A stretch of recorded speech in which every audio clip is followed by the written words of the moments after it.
Hello everyone! Welcome na naman dito sa aking channel at tatanungin ko kayo ha, nakautang na ba kayo dito sa Sophie Loan Online Installment? Under nga daw ito ng Sophie Lending. Isa kasi ito sa mga nakita ko na bagong pautangan online na naman or nakita ko sa Google Play Store kaya dinownload ko at susubukan natin na utangan. So bagong-bago ito kasi dito sa kanilang app merong 4.5 star lang, 1,000 reviews at 10,000 download lang. Hindi pa ganun kadami yung nagtry nga na umutang sa loan app na ito. Ayon nga sa kanilang odds, pwedeng makautang hanggang 50,000 pesos pero totoo na naman kaya itong 50,000 pesos, di ba? At fast approval din daw, napakabilis daw yung pag-process nila ng loan application. Pero bago ang lahat mga ka-Insta-Review ha, share ko lang sa inyo itong suit ko na damit na kung saan may nakalagay na yan na Insta-Review, diba? At may Facebook, TikTok, and YouTube na rin. So, pinakustomize ko yung damit na ito sa Shopee mismo. Kaya sa mga naghahanap or sa mga gustong magpa-customize ng gamit, lalong-lalo at magdi-December na naman, at baka gusto nyo magpa-customize lang or magpagawa ng family t-shirt, ayan, i-check nyo yung mga store nila or makikita nyo dyan sa baba at pwede kayong magpa-customize din ng kahit anong klaseng damit na gusto nyo, matanda man yan or mapabata, available sa kanila. So, going back, Sophie Loan Online Installment under ng Sophie Lending Inc. Merong 4.5 star mga ka-Insta-Review. At kung i-check nyo itong app nila, easy loans nga daw ito, emergency unexpected, easy and fast cash loan, hanggang 50,000 pesos daw yung pwedeng utangin. Pero totoo na naman kaya itong 50,000 pesos at 6 months loan terms daw. Totoo ba yung 6 months loan terms nitong Sophie Lending? Kung sakali na may experience kayo dito ha, sana i-comment nyo din po yan sa comment section para mabasa ko at syempre mabasa din ng mga iba.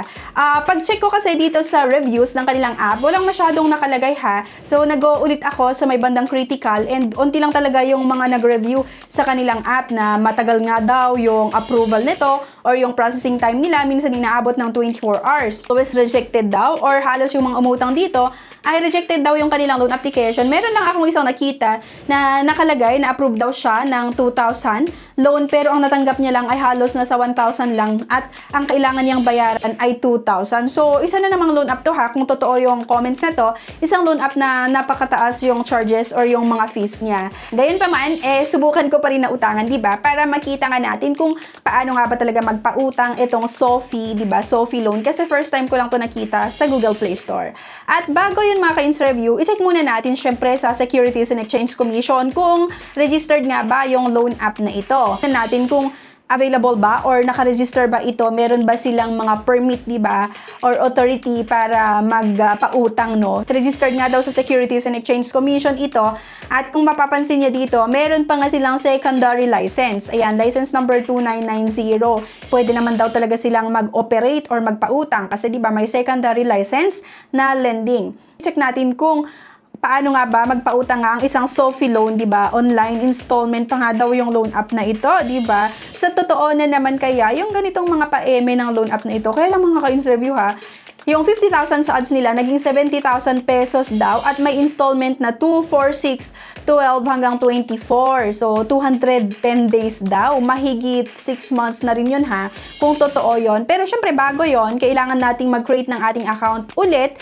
Ilalagay yung ating mobile number. At meron tayong matatanggap na one-time password na kailangan nyo lang din ma-input dito. Kailangan nating sagutan tong mga basic information. Same lang din naman to doon sa ibang mga loan app or yung mga ibang pautangan online, di ba?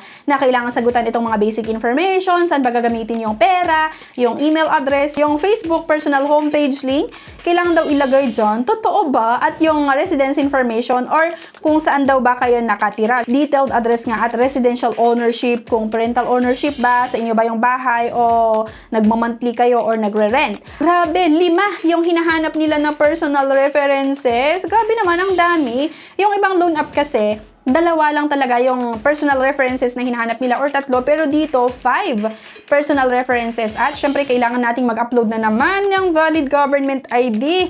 Ayan, at meron din itong facial verification na itapat yung cellphone sa mukha at i-follow yung instructions. So ito daw yung mga ID na tinatanggap nila ha. UMID, SSS-10, passport, driver's license, voter's ID, GSIS card, at UMID nga yung pinili ko dito mga ka-Insta-Review. Merong optional na nakalagay dito na kung gusto nyo daw mag-upload ng requirements like business information or yung business permit nyo, barangay clearance, or yung payslip nyo, o di kaya other work photo. Madadagdagan ng 5% yung approval rate niyo. Ibig sabihin, makakatulong daw ito para magka-chance na ma-approvehan nga ang ating loan application kapag naglagay kayo ng additional documents. Pero sa akin, skip lang yung ginawa ko dito kasi ayoko naman na, di ba, maglagay ng kung ano-ano dito sa kanilang app. Mamaya, ma-decline lang din pala yung loan application ko, di ba? Habang inaantay ko na i-process nila yung aking loan application, abay, binalikan natin yung mga reviews nga sa kanilang apps, and yun lang talaga ang halos ang sabi nila, parang medyo matagal yung processing time nila. Minsan inaabot nga ng 24 hours or isang araw,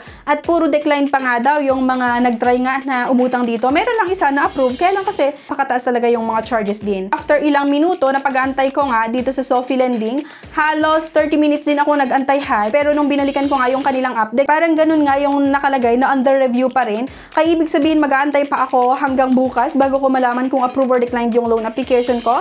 And itong mga loan app na to or yung mga iba't ibang loan app, ang pinapautang lang naman or first na i-approve nila ay mababa ng like 1,000, 2,000, 3,000, tapos hindi mo pa matatanggap ng buo. Kagaya nga nung nag-try na umutang dito na nagsabi na 2,000 yung sabing approve sa kanya, pero ang natanggap lang halos nasa 1,000 mahigit lang, pero kailangan niyang magbayad ng 2,000 pesos sa due date niya. Short term lang din daw talaga ito. Isa lang yung nakita natin dito na nag-comment na approve yung loan application niya, pero halos lahat yung nakita ko ay puro declined, at yung iba naman under review pa rin. Ilang oras na yung nakalipas, under review pa rin. So baka totoo talaga na 12 to 24 hours yung aantayin bago nila i-approve yung loan application. Ganyan pa man, kung magbe-base tayo dun sa isang review nung nag-try nga na umutang dito na na-approvehan ng kanyang loan application, mag-ingat kayo sa iba't ibang mga loan app na dina-download nyo. Kasi kagaya nung iba nga na nagsasabi na minsan yung mga loan app parang nakuha lang yung mga details ni borrower, tapos hindi rin lang naman talaga i-approve. At marami nga yung nagsabi dito na puro under review, puro declined yung kanilang loan application. Kaya isang loan app na hindi ko nire-recommend sa inyo. And alam nyo ba, nung nag-try nga ako na umutang dito nga sa Sophie Loan, naglalag itong app nila. Medyo matagal mag-loading. At ang ginagawa ko, nagre-restart ulit ako, mag-start ulit ako sa una. Kasi nga, pag nag-loading yung app nila, sobrang tagal talaga yung aantayin bago mag-next. Ang ginagawa ko nga ay nire-refresh ko ulit, tapos magsimula ulit ako sa simula. Medyo naglalag pa itong app nila. So, ayun lang mga ka-interview. Registered sa Securities and Exchange Commission, pero hindi ibig sabihin na dahil registered ay okay siya utangan. Kasi marami yung mga registered sa Securities and Exchange Commission na malabag sa iba't ibang batas nga natin, iba't ibang batas tungkol sa pagpapautang. Dapat hindi pwedeng i-harass si clients. Yung ibang collector ay hinaharas nila yung mga clients. So mag-ingat po tayo sa mga inuutangan natin online. At kung may mga gusto kayong i-report mga ka-interview, naharas kayo, i-check nyo na lang din yung iba't ibang email ng mga nasa ahensya ng gobyerno na pwede nating pagsusumbungan. So ilalagay ko na nga lang din sa comment section. Thank you guys for watching at see you sa next video. Bye!